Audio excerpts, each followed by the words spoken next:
Hello students, today we will discuss banking concept and evolution, in which we will discuss meaning of banking, definition, functions of banking, principles of banking and evolution of banking. First of all, we will discuss the meaning of banking. Bank is a financial institution which accept money from those who want to save it in the form of deposit and lend money to those who need it. इसका अर्थ है कि bank एक ऐसा financial institution है जो उन लोगों से जो मनी को सेव करना चाहते हैं डिपॉजिट की फॉर्म में उनके पैसे को एक्सेप्ट करता है और ये पैसा उन व्यक्तियों को जिन्हें इसकी आवश्यकता है उसे उधार पर देता है bank is a connection between a customer who has a capital deficit and a customer with a capital surplus. तो इसमें देखिए कि हमारा बैंक जो है it is a linkage between depositors and borrower.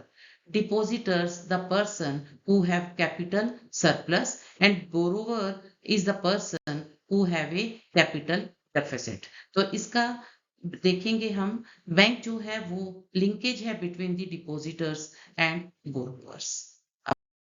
बात करते हैं डेफिनेशन की. इंडियन बैंकिंग कंपनी एक्ट 1949 के अनुसार banking means acceptance for the purpose of lending or investment of deposits of money from the public, repayable on demand or otherwise, and withdrawal by check, draft, order और otherwise.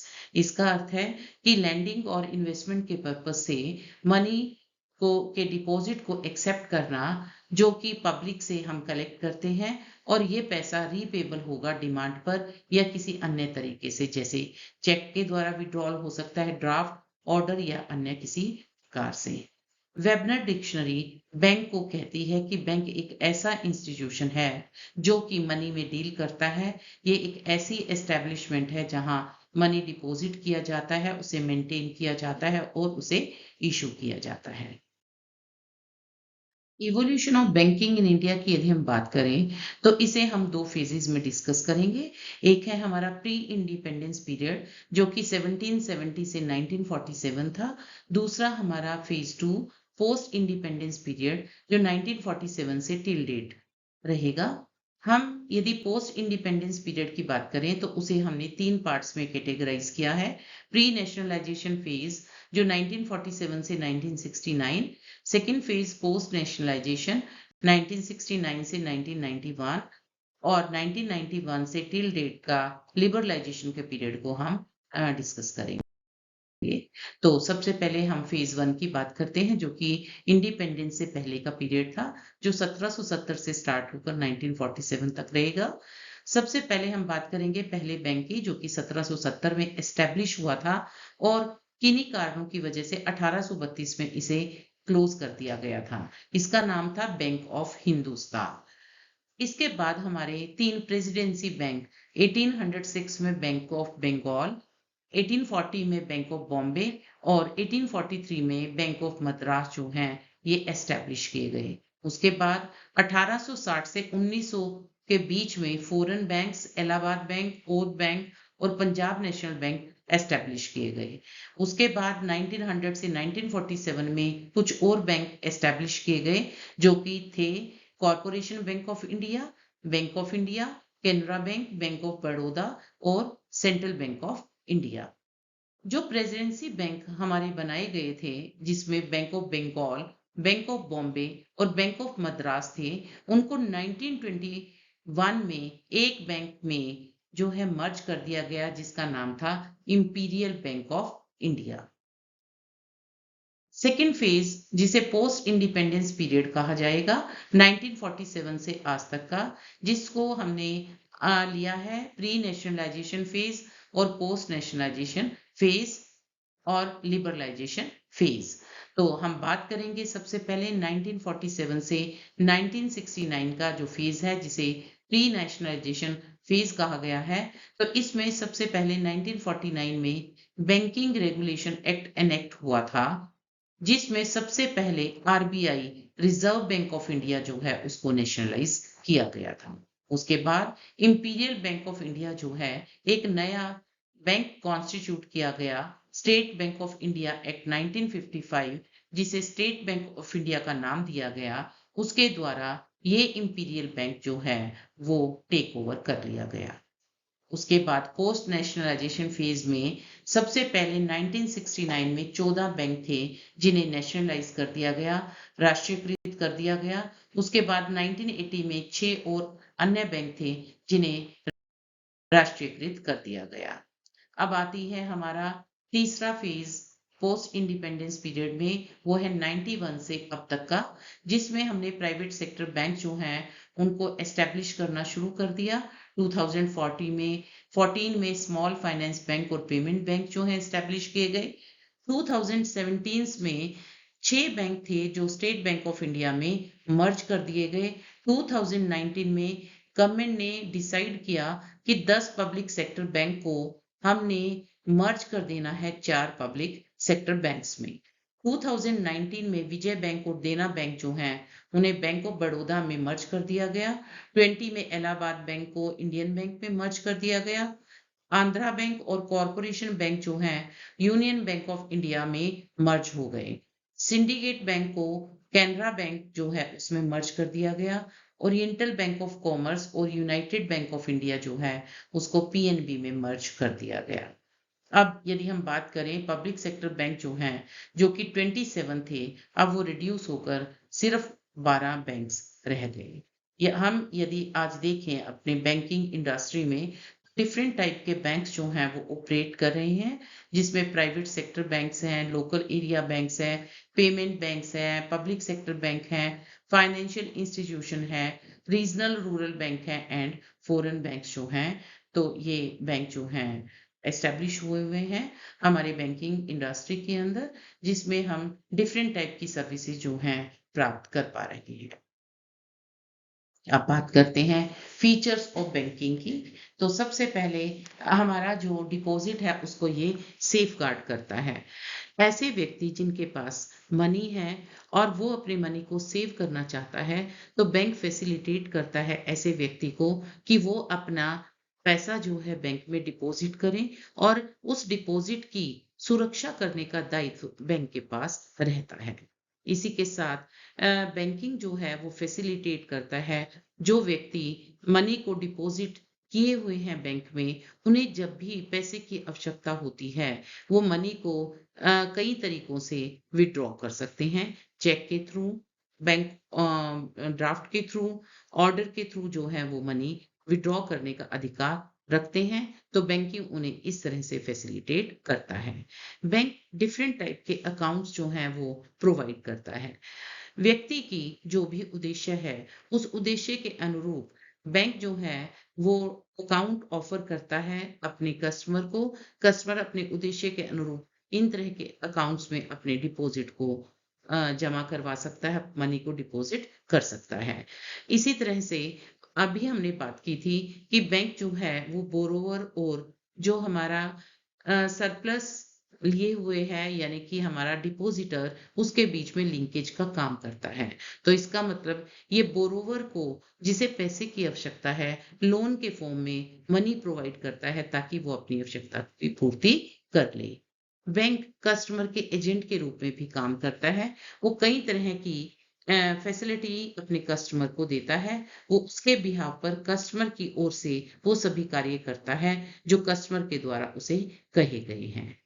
इसी के साथ currency issue का काम जो है वो भी बैंक के द्वारा किया जाता है। आपको पता है कि रिजर्व बैंक ऑफ इंडिया जो कि अपेक्स बॉडी है हमारी, वो करेंसी को इशू करती है। इसी प्रकार से डिफरेंट टाइप ऑफ बैंक्स जो हैं वो हमारे पास जो है बैंकिंग इंडस्ट्री में एस्टेब्लिश हुए हैं। तो कस्टमर की जैसी आवश्यकता होती है वह वैसे बैंक से अपनी जो भी सुविधा उसे चाहिए वो प्राप्त कर सकता है। इसी प्रकार से बैंक जो है वो डिफरेंट ई बैंकिंग फैसिलिटीज जो है वो अपने कस्टमर को प्रोवाइड करता है। अब बात करते हैं डिफरेंट टाइप ऑफ अकाउंट्स की। सबसे पहले है हमारा सेविंग अकाउंट। सेविंग अकाउंट जो है वो एक ऐसा अकाउंट है जिसमें व्यक्ति अपनी पैसे को सेव करके रख सकता है। जितनी बार चाहे वो वहां से मनी को विड्रॉ कर सकता है। उसके ऊपर इस मनी विड्रॉल के लिए किसी भी प्रकार की कोई लिमिटेशन नहीं है। इसी प्रकार से दूसरा अकाउंट है current account. Generally current account जो है वो बिजनेसमैन के द्वारा खोला जाता है। करंट अकाउंट जो है उसमें एक फैसिलिटी मिलती है कस्टमर को, जिसे बैंक ओवरड्राफ्ट कहा जाता है। बिजनेसमैन यदि उसके पास पैसा अकाउंट में नहीं है लेकिन उसे अपने बिजनेस के लिए मनी चाहिए, तो वह बैंक ओवरड्राफ्ट का प्रयोग कर सकता है, यानी कि अपनी जमा धनराशि से अधिक धनराशि बैंक अकाउंट से निकाल सकता है। लेकिन उस ओवरड्राफ्ट पर उसे इंटरेस्ट पे करना होता है। इसी प्रकार से फिक्स डिपॉजिट अकाउंट, नाम से ही पता चलता है कि ये किसी एक पर्टिकुलर टाइम पीरियड के लिए आप जमा कराते हैं। इसमें से पैसा तब तक आप नहीं निकाल सकते जब तक कि आपकी टर्म पूरी नहीं हो सकती, यानी कि आप इसमें से विड्रॉल नहीं कर सकते। लेकिन फिक्स डिपॉजिट अकाउंट को यदि आप प्री मेच्योर खत्म करना चाहते हैं, बंद करना चाहते हैं, तो वो फैसिलिटी आपको इसमें मिलती है। इसके बाद आता है रेकरिंग डिपॉजिट अकाउंट। वो अकाउंट जो है ऐसे व्यक्तियों को मिलता है जो अपनी स्मॉल सेविंग्स को जो है इन्वेस्ट करना चाहते हैं।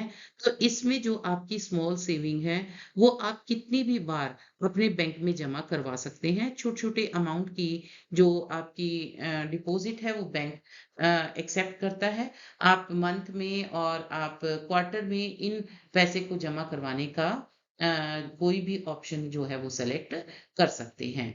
एनआरआई अकाउंट, रेजिडेंट जो व्यक्ति नहीं होते यानी कि नॉन रेजिडेंट इंडियन हैं, उनके लिए ये अकाउंट जो है वो प्रोवाइड किया जाता है, जिसका फायदा एनआरआई जो है वो उठा सकते हैं। इसी तरह से सीनियर सिटीजन जो हैं, जो हमारे वरिष्ठ नागरिक हैं, उनको भी बैंक फैसिलिटेट करता है। स्पेशल टाइप का अकाउंट उनके लिए दिया गया है जिसमें उन्हें अन्य लोगों से थोड़ा-सा ज़्यादा बेनिफिट मिलते हैं। सैलरी अकाउंट, जो व्यक्ति जॉब पर हैं और जिनको सैलरी मिलती है, उनकी सैलरी उनके उस पर्टिकुलर अकाउंट में आती है। यानी कि सैलरी अकाउंट जो है, वो सैलरी यानी कि आपकी जो इनकम है, जो आपके एम्प्लॉयर आपको देता है, वो सीधा आपके इस अकाउंट में जमा होता रहता है। इसके बाद आता है ट्रेडिंग अकाउंट, जो ट्रेडिंग पर्पस के लिए किया जाता है। इसके बाद है हमारा जॉइंट अकाउंट। यदि 2 व्यक्ति चाहते हैं वो अपने अकाउंट को ओपन करना, तो जॉइंट अकाउंट का ऑप्शन जो है वो भी बैंक आपको प्रोवाइड करता है। माइनर अकाउंट, जो कि माइनर व्यक्ति के लिए बनाया गया है। माइनर वो व्यक्ति होता है जिसने 18 वर्ष की उम्र पूरी नहीं की है। इसके बाद कॉर्पोरेट अकाउंट, जो कि कॉर्पोरेट सेक्टर के लिए स्पेशल अकाउंट जो है बैंक प्रोवाइड करता है। तो आपके कॉर्पोरेट सेक्टर जो है इसमें अपना अकाउंट ओपन करके जो है अपनी जो भी सर्विसेज वो बैंक से लेना चाहता है वो ले सकता है। अब बात करते हैं बैंक्स के महत्व की। बैंक जो है वो एक लिंकेज है between the borrower and depositor. ऐसे व्यक्ति जिनके पास पैसे की अधिकता है, वहां से पैसा लेकर उन व्यक्तियों को प्रदान करना जिनके पास कैपिटल डेफिसिट है। तो बैंकिंग एक ऐसा इंस्टीट्यूशन है जो देश के आर्थिक विकास में अपना इम्पोर्टेंट रोल प्ले करता है। उसका अपना एक कंट्रीब्यूशन रहता है। सबसे पहले बैंक एनकरेज करता है सेविंग्स के। जो व्यक्ति पैसा जो है जिनके पास सरप्लस है, उन व्यक्तियों को डिफरेंट अकाउंट जो है ऑफर करता है बैंक, जिसमें वो अपने पैसे को सेव करके रख सकते हैं। तो बैंक जो एक ऐसा इंस्टीट्यूशन है जो कैपिटल सरप्लस को डिपॉजिट की फॉर्म में एक्सेप्ट करता है, जिससे कि लोगों के अंदर सेविंग की भावना इनकलकेट होती है।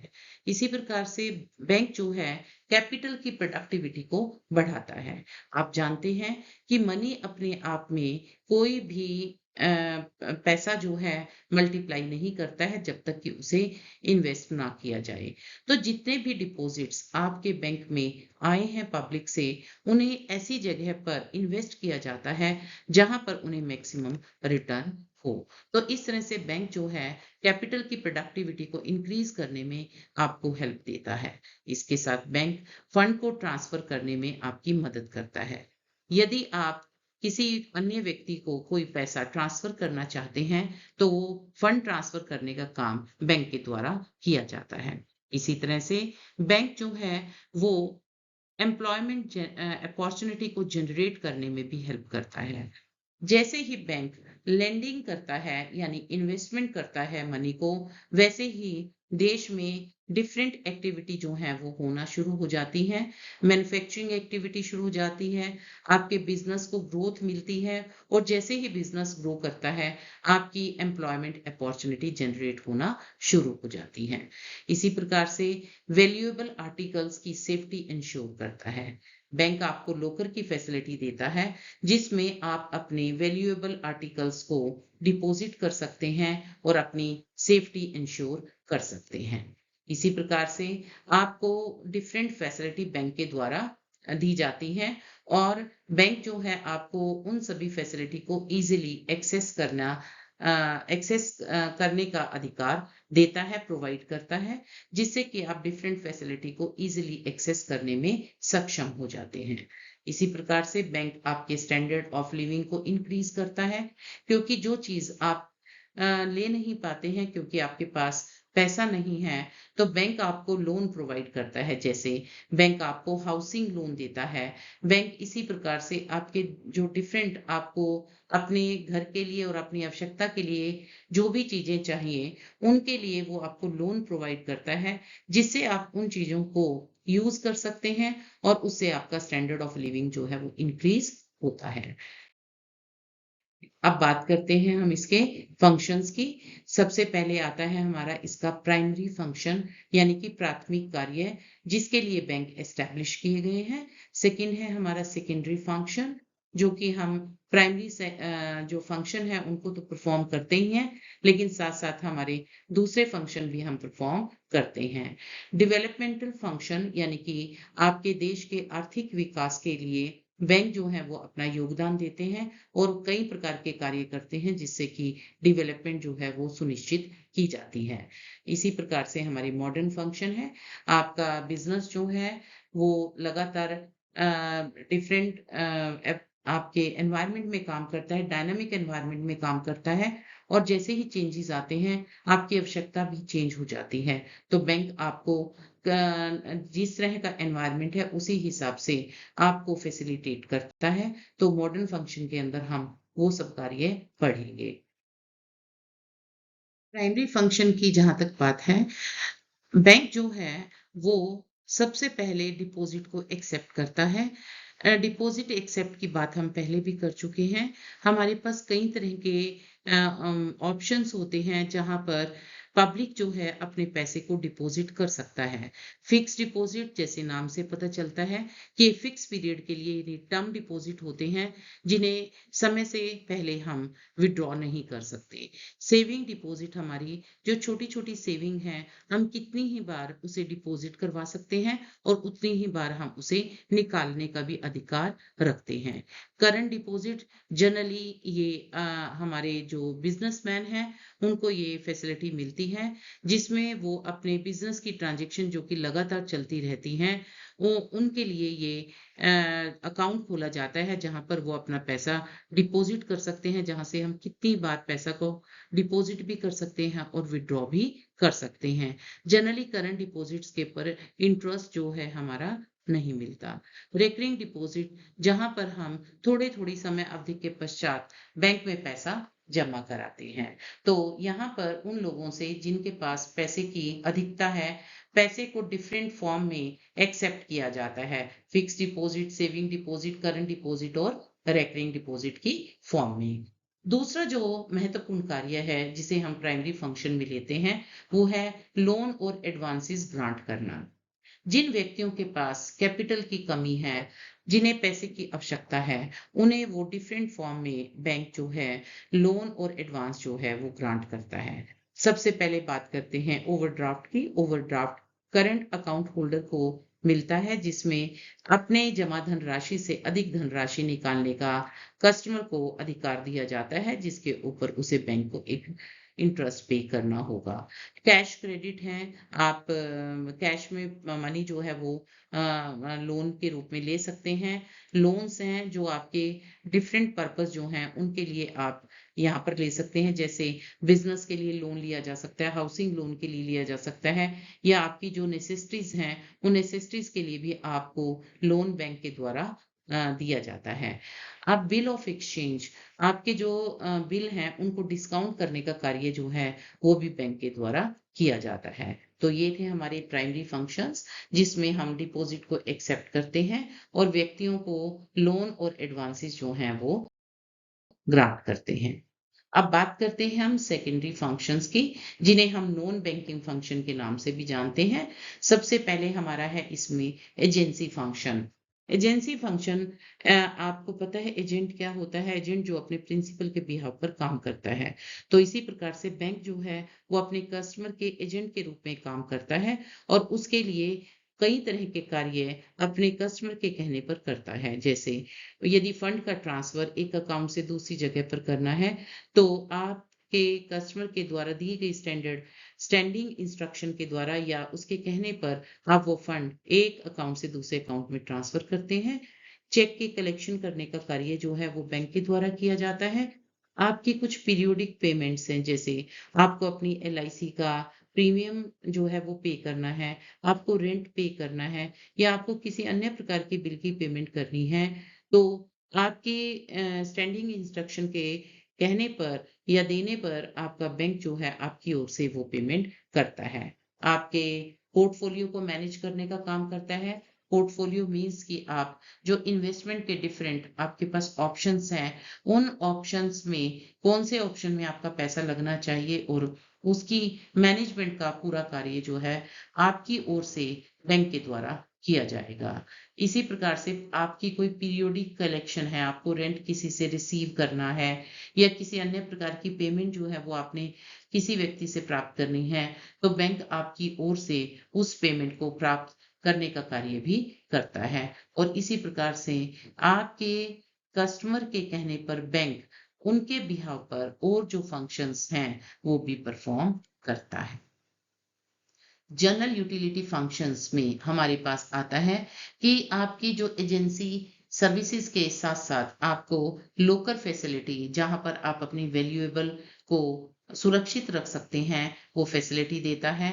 लेटर ऑफ क्रेडिट, जब आप फॉरेन ट्रेडिंग करते हैं तो वहां पर आपका बैंक आपको लेटर ऑफ क्रेडिट देता है, जिसमें आपको उसमें सर्टिफिकेट दिया जाता है, सर्टिफाई किया जाता है कि इसकी क्रेडिट वर्दीनेस जो है वो ठीक है, इसकी गुडविल ठीक है। इसी प्रकार से फॉरेन एक्सचेंज जो है उसमें बैंक डील करता है। शेयर को अंडर राइटिंग करने का कार्य भी किया जाता है। ट्रेवलर चेक जो हैं वो इशू किए जाते हैं बैंक के द्वारा। और कुछ सोशल वेलफेयर प्रोग्राम, क्योंकि प्रत्येक इंस्टीट्यूशन की समाज के प्रति एक उत्तरदायित्व होता है, वो वेलफेयर प्रोग्राम जो हैं वो आपके बैंक के द्वारा परफॉर्म किए जाते हैं। नेक्स्ट आता है हमारा डेवलपमेंटल फंक्शन, जिसमें आप सेविंग को मोबिलाइज करते हैं। आपकी जो डिपॉजिट्स हैं उन डिपॉजिट को आप आगे इन्वेस्ट करते हैं प्रॉफिटेबल एवेन्यूज में, क्योंकि बैंकिंग इंडस्ट्री जनरली प्रॉफिट के लिए कार्य करती है। तो वो ऐसी जगह पर कैपिटल प्रोवाइड करती है जहां से उसे प्रॉपर रिटर्न मिलने की उसे आशा होती है, तो वो अपनी सेविंग को मोबिलाइज करता है। Extension of banking services in rural areas, ऐसे एरिया जहां पर लोगों के पास बैंकिंग फैसिलिटी नहीं है, बैंक अपनी ब्रांचेस वहां पर खोलता है और वहां पर उन लोगों को भी बैंकिंग फैसिलिटी प्रोवाइड करने का काम करता है। जो सोसाइटी का वीकर सेक्शन है उसको लोन इजी शर्तों में प्रोवाइड करने का काम भी बैंक के द्वारा किया जाता है। इसी प्रकार से कैपिटल मार्केट को असिस्ट करने का कार्य जो है वो भी बैंक के द्वारा किया जाता है। समय के अनुसार आपके बैंक के कार्य जो है उनमें बदलाव आया है, उन्हें हम मॉडर्न फंक्शंस के अंतर्गत लेंगे। सबसे पहले एटीएम फैसिलिटी प्रोवाइड की जाती है बैंक के द्वारा। डेबिट एंड क्रेडिट कार्ड जो हैं वो इशू किए जाते हैं, ताकि जो आपके कस्टमर हैं उन्हें मनी के विड्रॉल या किसी भी प्रकार की परचेज करने में किसी प्रकार की कोई दिक्कत ना आए। Tele banking, internet banking, mobile banking and round the clock banking, यानी कि 24/7 आपके बैंक जो हैं फैसिलिटी आपको मिलती रहती हैं। ये सारे फंक्शन बैंक के द्वारा किए जाते हैं। तो हमने बैंक के 4 तरह के फंक्शंस किए हैं: primary functions, secondary function, developmental functions and modern function. Banking सिद्धांतों पर आधारित है, तो अब हम डिस्कस करेंगे उसके सिद्धांत। तो सबसे पहले है प्रिंसिपल ऑफ लिक्विडिटी। लिक्विडिटी का मतलब है कि बैंक जो है उसके पास इतनी एबिलिटी होनी चाहिए कि वो अपनी शॉर्ट टर्म जो भी ऑब्लिगेशन है टाइमली पूरा कर सके। यदि कोई डिमांड आती है आपके सामने मनी विड्रॉल की, तो आपके पास इतना सफिशिएंट अमाउंट होना चाहिए जिससे कि आप उस विड्रॉल को सक्षम कर सकें, यानी कि पैसा जो है कस्टमर विड्रॉल करने की स्थिति में हो, आपके पास इतना पैसा होना चाहिए। नेक्स्ट है प्रिंसिपल ऑफ प्रॉफिटेबिलिटी। आपको पता है कि बिजनेस जो है वो प्रॉफिट पर आधारित होता है, यानी कि सभी बिजनेस प्रॉफिट को ध्यान में रखते हुए अपनी एक्टिविटी को परफॉर्म करते हैं। तो सेम इसी प्रकार से बैंक जो है वो भी एक ऐसा इंस्टीट्यूशन है जो प्रॉफिटेबिलिटी को ध्यान में रखकर अपने बिजनेस को करता है। तो प्रॉफिटेबिलिटी का मतलब है ability to earn more and more profits. तो बैंक जो है वो अपनी इस तरह से एक्टिविटी परफॉर्म करनी चाहिए उसे, जिससे कि उसकी प्रॉफिटेबिलिटी जो है वो मेंटेन रहे और अपनी जितनी भी उसकी ऑब्लिगेशन है उन्हें वो पूरा कर सके। नेक्स्ट है प्रिंसिपल ऑफ सॉल्वेंसी। सॉल्वेंसी का मतलब है कि उसकी जितने भी लॉन्ग टर्म लायबिलिटीज हैं उन लायबिलिटीज को पूरा करने में वो सक्षम होना चाहिए।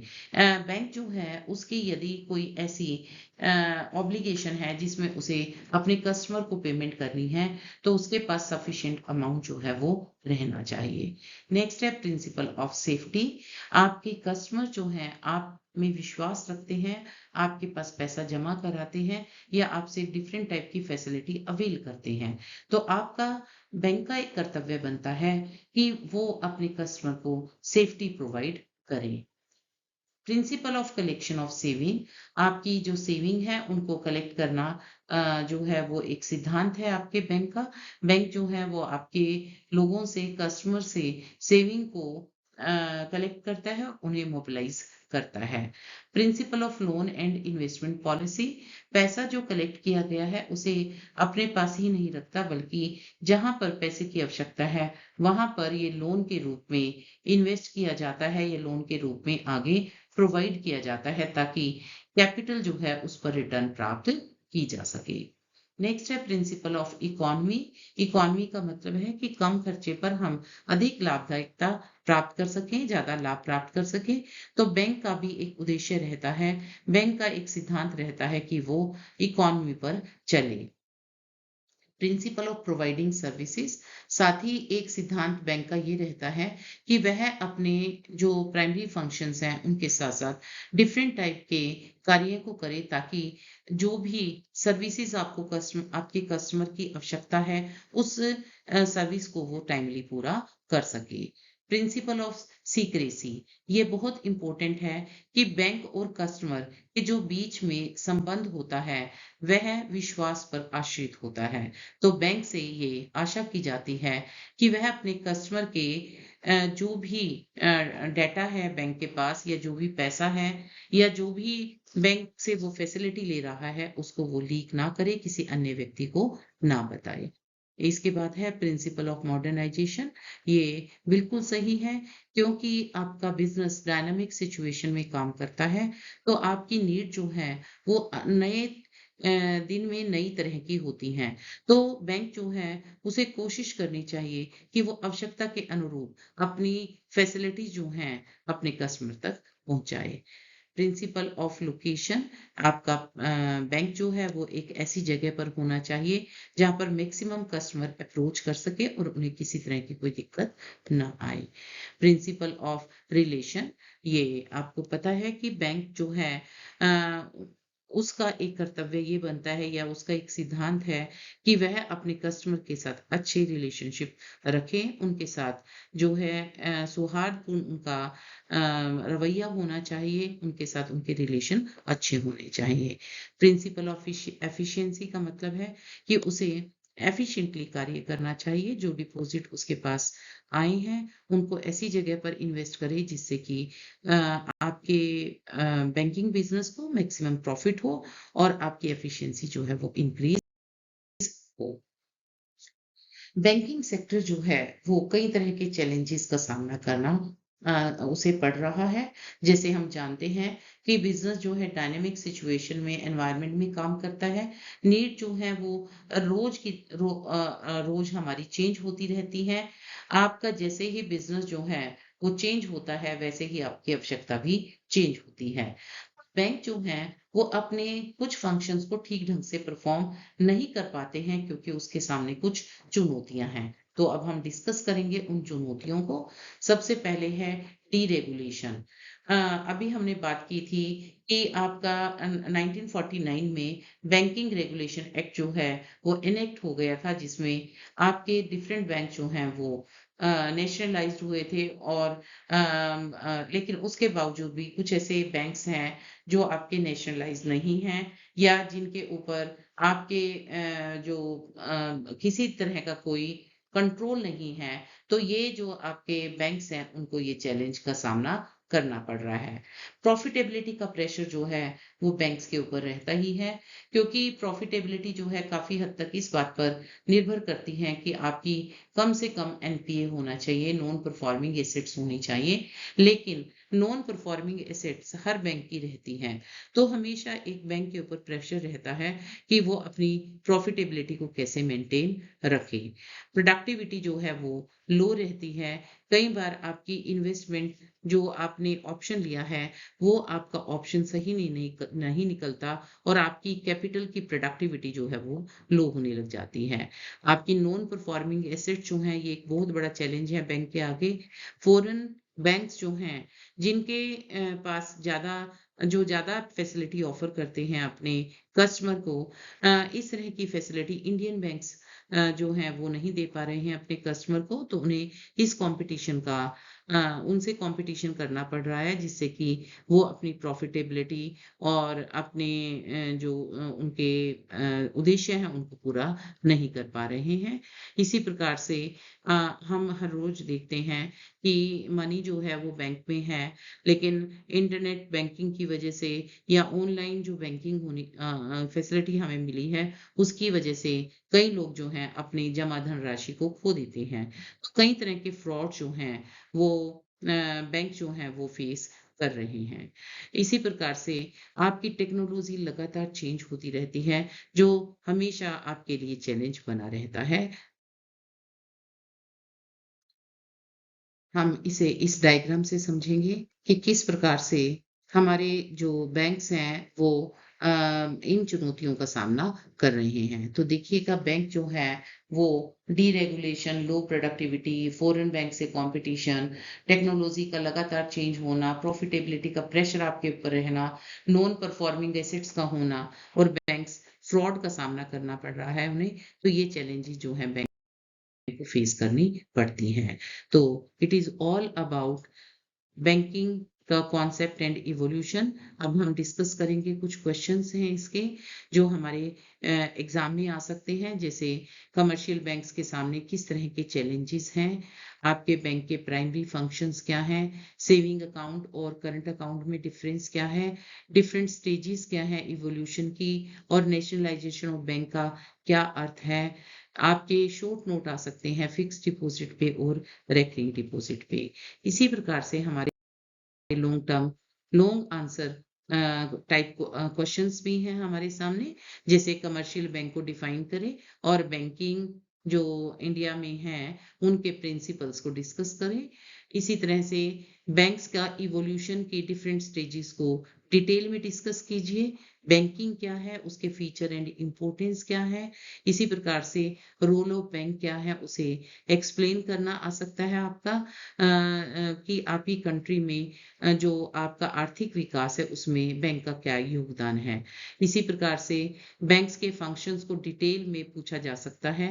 मॉडर्न सर्विसेज बैंक के द्वारा क्या दी जा रही हैं वो डिटेल में आपसे क्वेश्चन पूछा जा सकता है। और इंडियन बैंक्स को किस तरह की चैलेंजेस फेस करने पड़ रहे हैं और इन चैलेंजेस को हम कैसे रिमूव कर सकते हैं, ये आपके सामने एक क्वेश्चन आ सकता है। इसी प्रकार से आपके different type of secondary function जो हैं बैंक के वो डिटेल में पूछे जा सकते हैं। It is all about banking concept. Thank you very much for patience listening.